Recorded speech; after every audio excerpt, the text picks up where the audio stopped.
السلام علیکم ورحمۃ اللہ وبرکاتہ۔ ایک روز حضور صلی اللہ تعالیٰ علیہ وسلم کے پاس ایک شخص آیا اور عرض کرنے لگا، یا رسول اللہ، میں دین اور دنیا کی بہتری کے لیے آپ سے پوچھنا چاہتا ہوں۔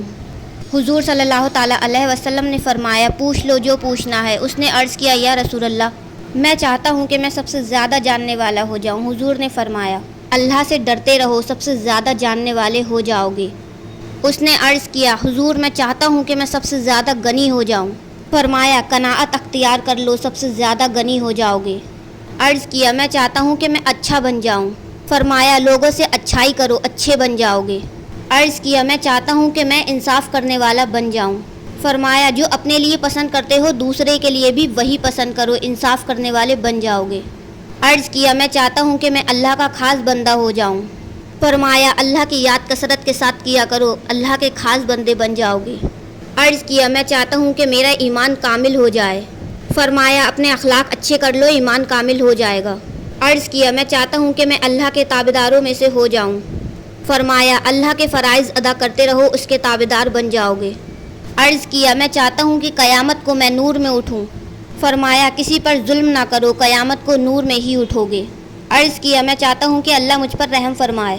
فرمایا، خود اپنی جان پر اور اللہ کی مخلوق پر رحم کرو، اللہ تم پر رحم فرمائے گا۔ عرض کیا، میں چاہتا ہوں کہ میرے گناہ کم ہو جائیں۔ فرمایا، کثرت کے ساتھ استغفار کیا کرو، گناہ کم ہو جائیں گے۔ عرض کیا، میں چاہتا ہوں کہ میرے رزق میں وسعت پیدا ہو۔ فرمایا، ہمیشہ طہارت پر رہو، رزق میں وسعت پیدا ہو جائے گی۔ عرض کیا، میں چاہتا ہوں کہ اللہ اور اس کے رسول کے دوستوں میں سے ہو جاؤں۔ فرمایا، جس سے اللہ اور اس کے رسول کو محبت ہے اس سے محبت رکھو، اور جس سے اللہ اور اس کے رسول کو دشمنی ہے اس سے دشمنی رکھو، اللہ اور اس کے رسول کے دوستوں میں سے ہو جاؤ گے۔ عرض کیا، میں چاہتا ہوں کہ اللہ کے غضب سے بچ جاؤں۔ فرمایا، کسی پر غضب نہ کرو، اللہ کے غضب سے بچ جاؤ گے۔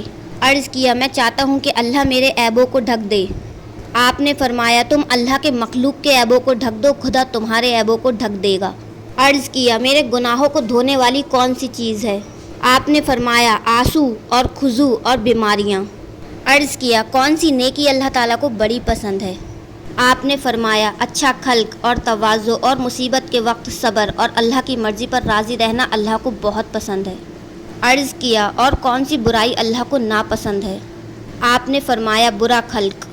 عرض کیا، اللہ کے غضب کی آگ کو بجھانے والی کیا چیز ہے؟ آپ نے فرمایا، صدقہ، خیرات اور صلہ رحمی۔ عرض کیا، جہنم کی آگ کو بجھانے والی کیا چیز ہے؟ آپ نے فرمایا، روزہ۔ اس حکایت سے ہمیں یہ سبق ملا کہ ہمارے حضور صلی اللہ تعالیٰ علیہ وسلم دین اور دنیا کی بہتری کے لیے تشریف لائے ہیں، اور آپ کی تعلیم دین و دنیا کی حسن و خوبی کی جامع ہے، اور خوش نصیب ہیں وہ لوگ جو ہمارے پیارے نبی صلی اللہ تعالیٰ علیہ وسلم کی تعلیم پر عمل کر کے اپنی دین اور دنیا بنا لیتے ہیں۔ اللہ تبارک و تعالیٰ ہمیں پیارے نبی صلی اللہ تعالیٰ علیہ وسلم کی سنتوں پر اور ان کے دکھائے گئے راستوں پر چلنے کی توفیق عطا فرمائے، اور اللہ تبارک و تعالیٰ ہمیں نیکیاں کرنے کی توفیق عطا فرمائے جس سے ہماری دین و دنیا سنور جائے۔ آمین ثم آمین۔ خدا حافظ۔